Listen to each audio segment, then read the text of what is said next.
Oke, what's up guys? Sorry banget gue udah lama nggak bikin video. Kali ini gue punya materi lagi tapi untuk kalian, materi technical walaupun masih bersifat teori gitu ya. Gue mau ngebahas tentang software architecture, which is lanjutan dari video gue tentang scaling kalau nggak salah waktu itu. Dan by the way gue lagi nyoba format video baru, ada background removalnya nih. Semoga kalian suka.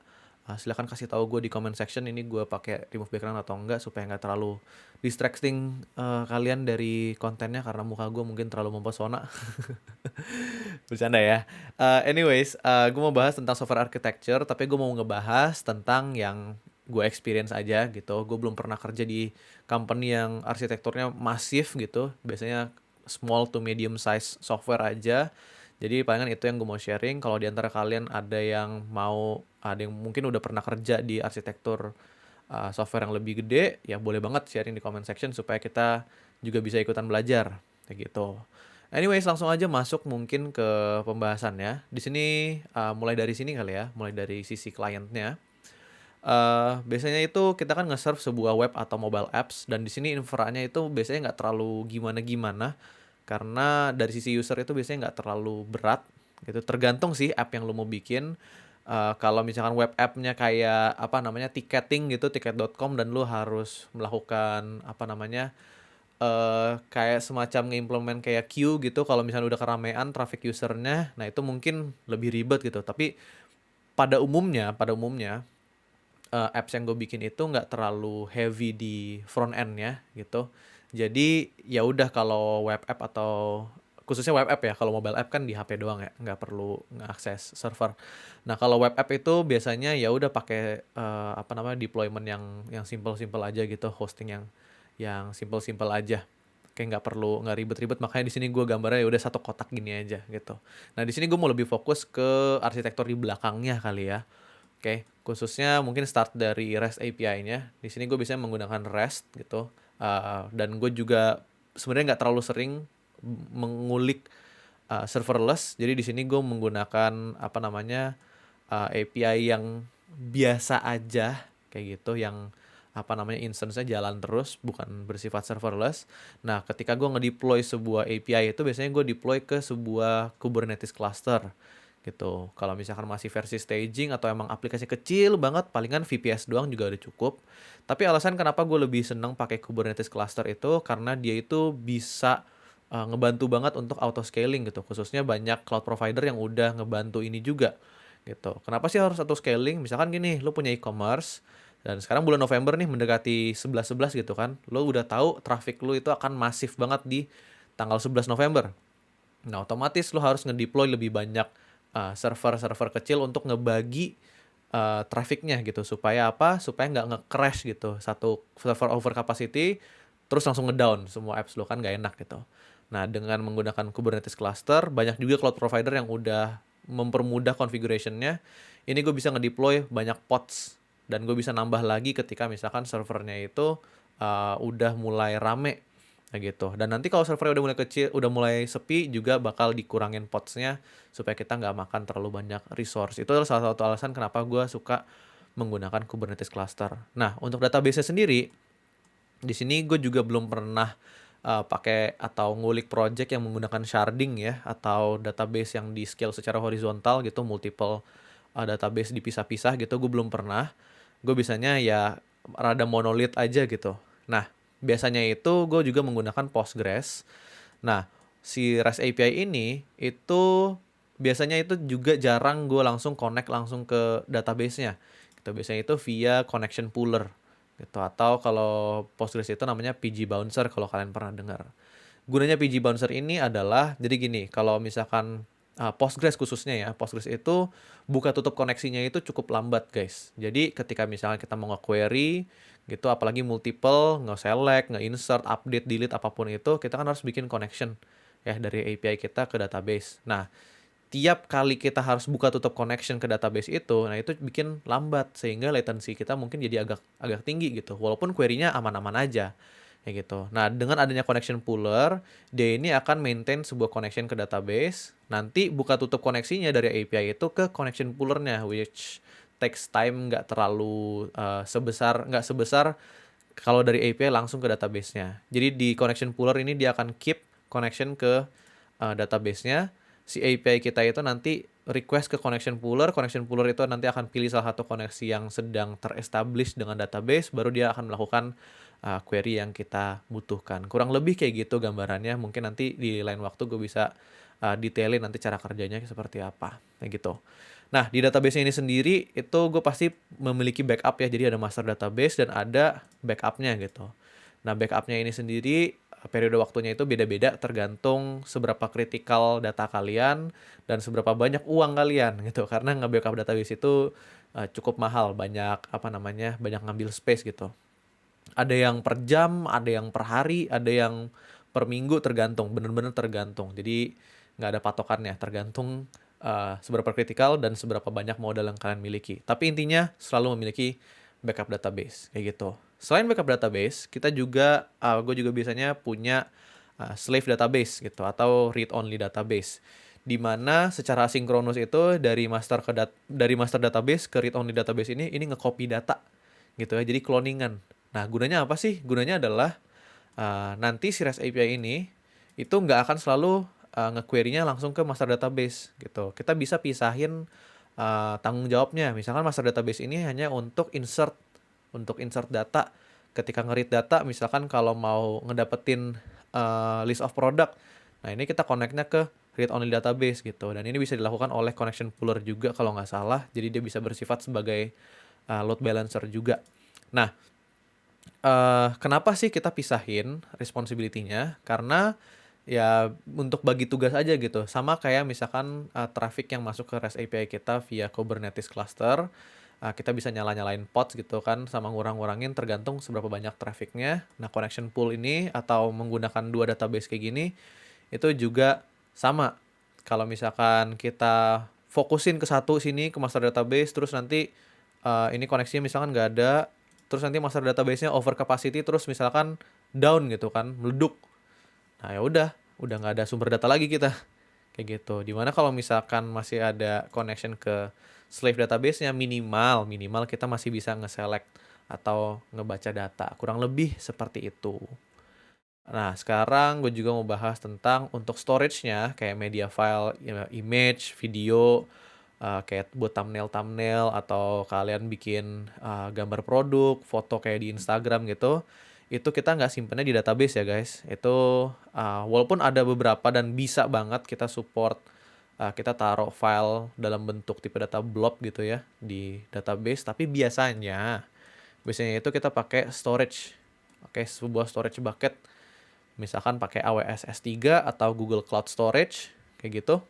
Nah, ini juga bisa kita sambungin ke CDN. Jadi nanti kita uploadnya itu ke storage, terus kita configure sebuah CDN atau Content Delivery Network, yang gunanya adalah, jadi kalau CDN ini, dia itu bisa punya server di seluruh dunia, gitu. Tergantung sih nanti kalian settingnya seperti apa dan seberapa besar biayanya. Tapi intinya gunanya CDN ini nih adalah untuk mendekatkan tempat nge-hosting file kalian ke user. Supaya apa? Supaya ngedownloadnya atau nge-loadingnya itu nggak terlalu lama gitu. Jadi menggunakan CDN ini, misalkan kalian memiliki user, lu punya apa namanya, apps-nya di Indo gitu kan. Base-nya di Indo tapi punya user di UK misalkan. Nah, dengan CDN karena dari storage itu bisa di dalam tanda kutip di cache oleh CDN dan dia memiliki server di London gitu misalkan. Nah, si usernya itu nggak harus capek-capek nge-connect ke bucket atau ke server yang nge-serve filenya yang ada di Indo gitu. Karena kita pakai CDN, dia connect-nya ke server CDN yang ada di luar negeri sana dimanapun mereka berada. Kurang lebih seperti itu penjelasannya. Oke. Nah, ini juga tapi tergantung ya. Kadang-kadang juga kayak misalkan apps-nya mungkin nggak terlalu gede, usernya nggak terlalu banyak, dan kita udah prediksi palingan yang deket-deket sini doang. Ya kadang-kadang kita suka males juga nge-configure CDN-nya. Jadi ini kadang-kadang nggak dipakai, terus dari user langsung nyambung ke storage bucket aja. Jadi benar-benar tergantung budget juga sih guys. Oke.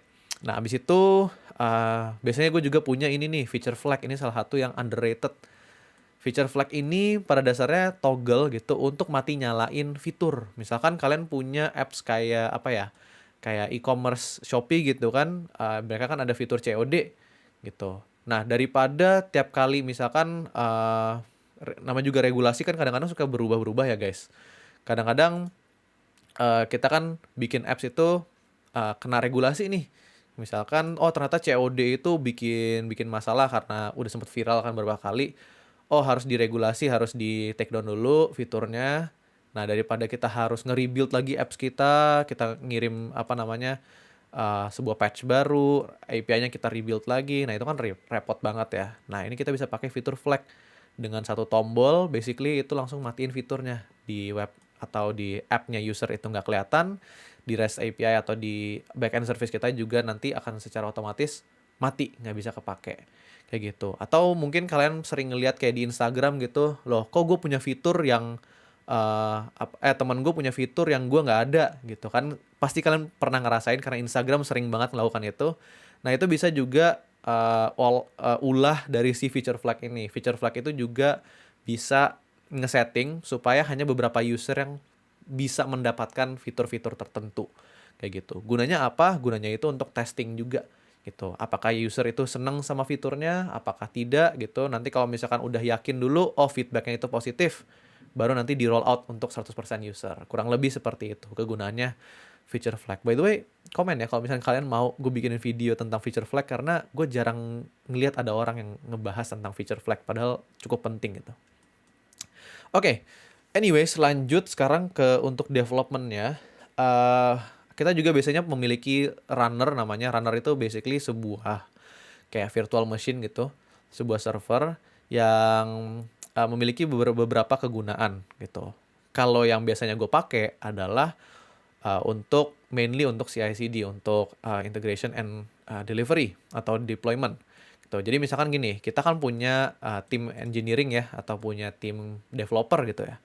Nah ini kita punya code base yang nanti biasanya ketika kita mau bikin sebuah fitur itu kita branching kan, ada feature branch gini gitu. Abis itu feature branch-nya kalau misalkan kita ngerjain, otomatis itu dia harus pass testing gitu. Nah jadi ketika si feature branch-nya ini mau menjalankan testing maupun mau feature branch maupun main branch ya, pokoknya intinya ketika kita mau menjalankan testing di server kita, bisa dikatakan server kita ya, untuk menentukan apakah sebuah fitur itu layak di-merge ke codebase atau tidak. Nah itu biasanya CI/CD prosesnya itu kita lempar ke sebuah runner. Sebenarnya kayak service kayak GitLab atau GitHub itu nyediain gitu ya, nyediain menggunakan runner mereka, tapi ada batasannya dan bisa kalian bayar juga sebenarnya. Cuma in most cases sebenarnya gue pakai itu, tapi ada juga case di mana gue menggunakan runner sendiri supaya kita ya mungkin kadang-kadang lebih murah juga dan kita memiliki kontrol lebih banyak aja terhadap runner yang kita miliki untuk menjalankan tes atau pipeline CI/CD yang udah kita set kayak gitu. Nah, selain tadi yang gue jelasin tentang untuk testing, runner itu biasanya juga gue pakai untuk nge-build REST API atau apapun itu yang ada di server kita. Jadi ini nggak hanya, walaupun di bagian ini gue hanya nunjuk ke REST API, tapi misalkan lo punya web app, dan itu juga biasanya runnernya itu digunakan untuk nge-build web app tersebut atau apapun itu yang perlu kalian deploy. Dan di sini memang kelihatannya kayak cuma ada satu, tapi sebenarnya bisa multiple juga guys. Ada satu yang untuk testing, satu untuk build atau deployment. Kurang lebih seperti itu. Dan udah sih sebenarnya itu aja. Ini yang biasanya gue sering otak-atik atau mainkan gitu. Dan apakah ini semuanya gue yang setup? Jawabannya tentu saja tidak. Biasanya juga kalau misalkan di tim, ini bukan kerjaan gue semua. Ini ada orang DevOps-nya. Walaupun terkadang juga kalau misalkan emang budgetnya itu rada kurang, ya harus merangkap juga. Tapi mungkin nggak seribet ini gitu. Most of the time, ini orang DevOps yang setup. Tapi ini gue sharing juga untuk kalian, supaya kalian tahu juga nanti dikala kalian berurusan dengan klien yang mungkin budgetnya itu sangat minim, nggak bisa hire DevOps, ya mungkin semoga dari video ini bisa membantu kalian untuk tahu kira-kira apa aja sih yang harus gue siapin. Sekali lagi ini video mungkin banyak bolongnya, jadi kalau kalian ada yang mau kritik atau kasih saran atau koreksi, itu boleh banget. Gue nggak bilang gue ahli banget dalam bidang ini karena jujur aja gue lebih banyak ke codingnya bukan ke infranya.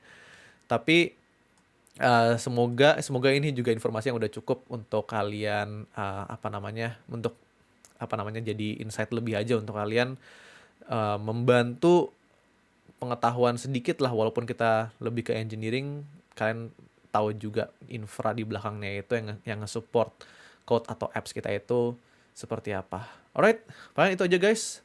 Semoga berguna untuk kalian. Komen atau leave satu kritikan atau request apapun itu di comment section untuk topik-topik berikutnya atau improvement untuk video-video gue berikutnya. Silakan banget dan I will see you guys in the next video. Bye bye.